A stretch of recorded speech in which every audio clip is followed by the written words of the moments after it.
अधिकार तो कभी कभी देवताओं को भी प्राप्त नहीं होता। ये भागवत जी की कथा बहुत बहुत हल्की चीज नहीं है।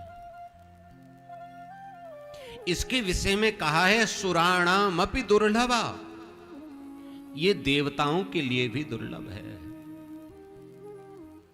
और इसका उदाहरण देते हुए बताया कि जब भगवान सुखदेव इस कथा को श्रवण कराने के लिए राजा परीक्षित के पास जा रहे थे तो रास्ते में देवता लोग आ गए अमृत का घड़ा लेकर के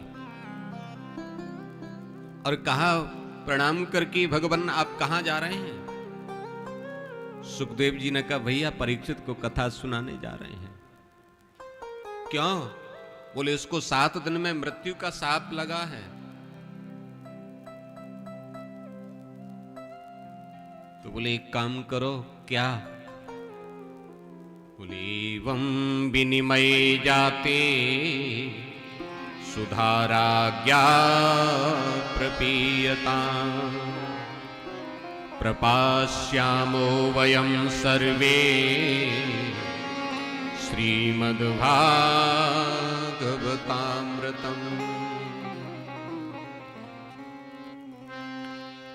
गुरुजी ये अमृत का भरा हुआ घड़ा है, भरा हुआ कलश है। हाँ तो क्या करें भैया बताओ। बोले ये आप ले जाकर के राजा परीक्षित को पिला देना, उसको मृत्यु का शाप लगा है, वो अमर हो जाएगा। विनिमय कर लें गुरुजी, अदला बदली कर लें, इसके बदले में हमें कुछ दे दो। सुखदेव जी ने कहा तुम्हें इसके बदले में क्या चाहिए? बोले प्रपास्यामो वयम सर्वे श्रीमद् भागवतामृतम। ये श्रीमद् भागवत की जो कथा परीक्षित को सुनाने जा रहे हैं, भगवान ये कथा हमें सुना दीजिए और इसके बदले में ये अमृत जो है ये परीक्षित को पिला दीजिए।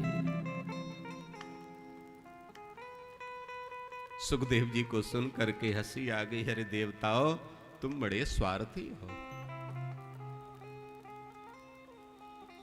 क्व कथा क्व स्वधा लोके क्व कांचः क्व मणिर्महान।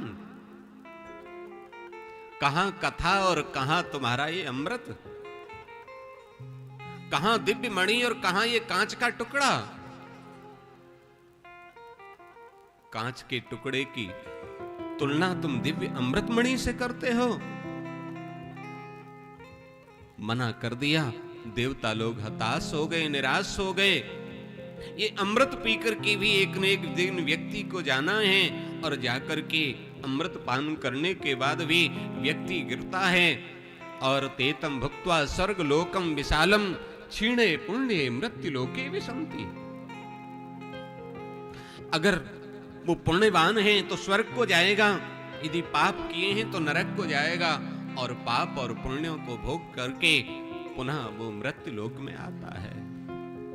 पुनरपि जननम पुनरपि मरणम पुनरपि जडनी जठरे शयनम। लेकिन भागवत रूपी अमृत का पान जिसने कर लिया ना भैया, उसको तो आवागमन की जरूरत ही नहीं पड़ती है। इसलिए कहा श्रीमद् भागवती वार्ता सुराणाम अपि दुर्लभा। इस श्रीमद् भागवत की जो कथा है ना, ये देवताओं के लिए भी दुर्लभ है। देवताओं को भी सुखदेव जी ने इसका पात्र नहीं समझा, क्योंकि लघुन्यन्यान जातानि गौरवेण इदम महत्। ऐसी दिव्य जो कथा है, क्योंकि ये जो भागवत महापुराण है ये कोई पुस्तक नहीं है, ये कोई कागज के पन्ने नहीं है। क्या है? बोले श्रीमद् भागवताख्योयम प्रत्यक्षः कृष्ण एव हि।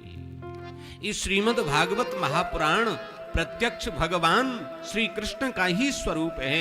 भगवान श्री कृष्ण का वाङ्मय स्वरूप श्रीमद् भागवत महापुराण है। इसलिए इसका श्रवण करके और जीवन को सफल बनाना चाहिए।